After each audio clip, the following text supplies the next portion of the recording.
Welcome to this explainer. Today, we're jumping straight into an absolute masterclass. We are taking a highly structured, in-depth look at the true mechanics of reading people based on our source data on clinical assessments. If you're a psych student, an HR professional, or honestly just someone who is fascinated by how the experts gather crucial human data, you are completely in the right place. We're going to break down the clinical assessment interview step by step using the source data to guide us. Let's get right to it. Okay, let's dive into this. Without interview data, most psychological tests are meaningless. Think about the massive stakes behind that statement for a second. You could literally have the most complex, objective, scientifically validated psychological tests in the world, but without the interview data, those test scores lack context. They are essentially just numbers in a vacuum. Why? Because the interview provides the vital framework. It's a reciprocal exchange that brings all that raw data to life. So, here is our roadmap for the explainer today. We're starting with the core of assessment, then moving into frameworks and types, mastering the art of the question, uncovering hidden biases and errors, and wrapping up with culture, context, and technology. All right, kicking things off with Section 1, the core of assessment. Specifically, we're looking at the reciprocal exchange, because a clinical assessment isn't just a sterile survey you fill out with a number 2 pencil. It is a highly dynamic human interaction.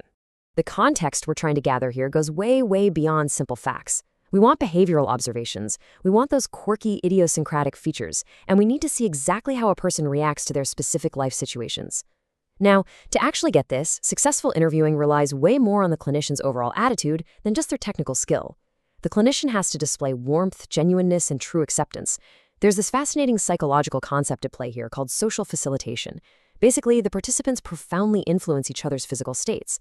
If a clinician's shoulders are up to their ears and they're tense, the client unconsciously tenses right up too.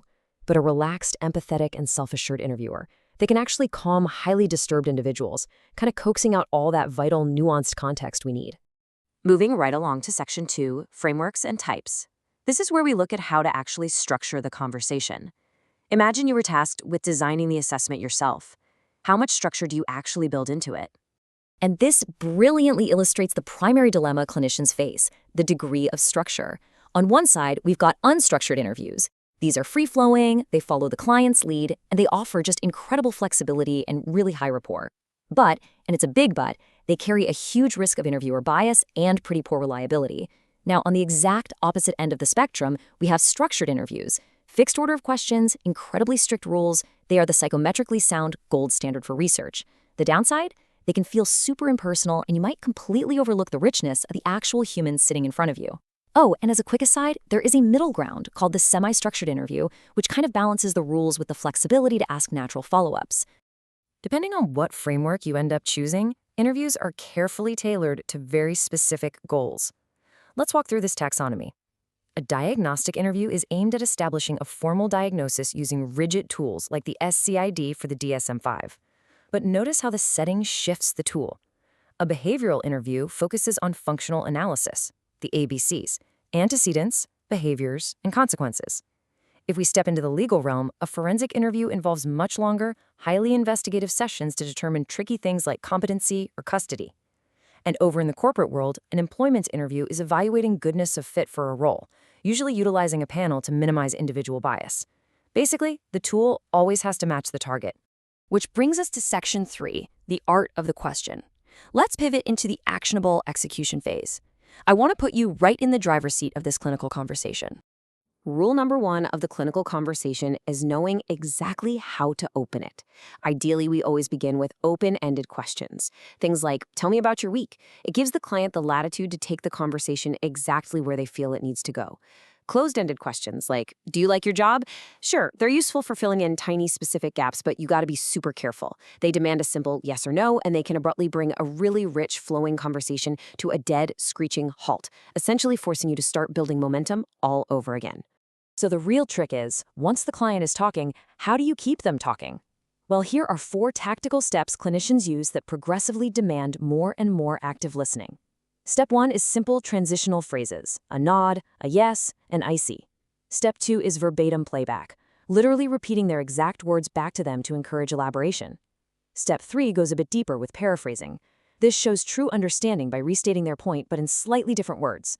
And finally, step 4 is summarizing, where you pull together several of their responses to synthesize the overarching themes. But what happens when the clinician actually needs to dig deeper or maybe even challenge the client? That's when they pull out intermediately directive responses. First is clarification. This is requesting really high specificity or concrete examples. Next is confrontation.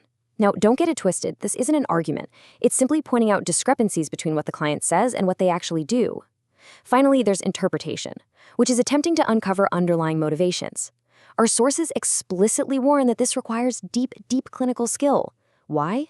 Because clients will often blindly acquiesce to a clinician's authority. They'll just agree with your interpretation even if you are totally off base. And that perfectly cues up our critical warning phase. Section 4, hidden biases and errors. Human data collection is incredibly valuable. Yes, but it is also highly fallible. Let's look at the traps. First up is the notorious halo effect. This is a super dangerous pitfall where an interviewer forms one general impression of a person and then just infers a bunch of other unverified traits based on that. Letting one single good or bad characteristic color your entire assessment means you are no longer seeing the complex person sitting in front of you. You're just seeing a projection of your own making. Next up, confirmationary bias. This happens when an interviewer makes an early inference and then exclusively directs their questions to elicit data that supports that original hypothesis. Let's do a so what check here. If you assume a client's diagnosis in the very first 5 minutes, you will unconsciously rig the rest of the entire interview to prove yourself right, completely ignoring any evidence that says otherwise. And we absolutely cannot ignore the fundamental attribution error. This is a massive pitfall where clinicians attribute a person's behavior entirely to their core personality while completely ignoring situational stress or environmental factors. There are other tricky errors to watch for too.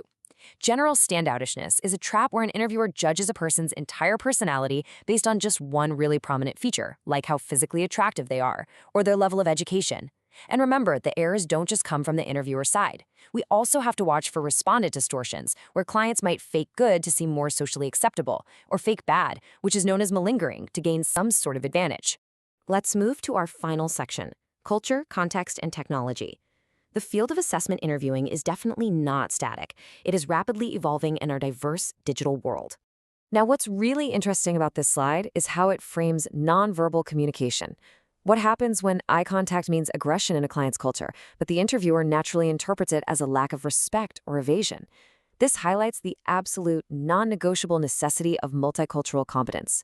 Clinicians have to utilize specialized tools, like the cultural formulation interview, and crucially, they must actively use shifting cultural lenses to accurately distinguish between a client's cultural beliefs and actual psychopathology. Technology is also completely flipping the script here. We're seeing a massive rise in computer-assisted interviews, or CAPA. Standardizing the interview through software actually helps strip away a lot of that interviewer bias we just talked about. And even more fascinating, research shows that many clients actually find it way easier to disclose highly sensitive topics, like sexual behavior or drug use, to a glowing screen rather than a judging human. Plus, these tools, alongside alternative media like chat, email, and text messaging, are highly cost-effective and incredibly accessible. To wrap up our masterclass, we have to look at the concept of incremental validity. While the human interview is absolutely essential for building rapport and gathering unique, messy human context, the ultimate goal is always to supplement that interview with objective tests. Combining the dynamic human exchange with standardized objective data, that is what provides the truest, clearest, most accurate picture of the individual. And I want to leave you with this final provocative thought. We've seen exactly how human bias can derail an entire assessment, and we've just seen how technology can actually make people feel safer sharing their darkest secrets. So if a computer can genuinely reduce our biases and elicit more honest answers, is the future of human assessment fundamentally non-human? Think about that for a while. Thank you so much for joining me for this explainer of the source data, and as always, keep questioning the data.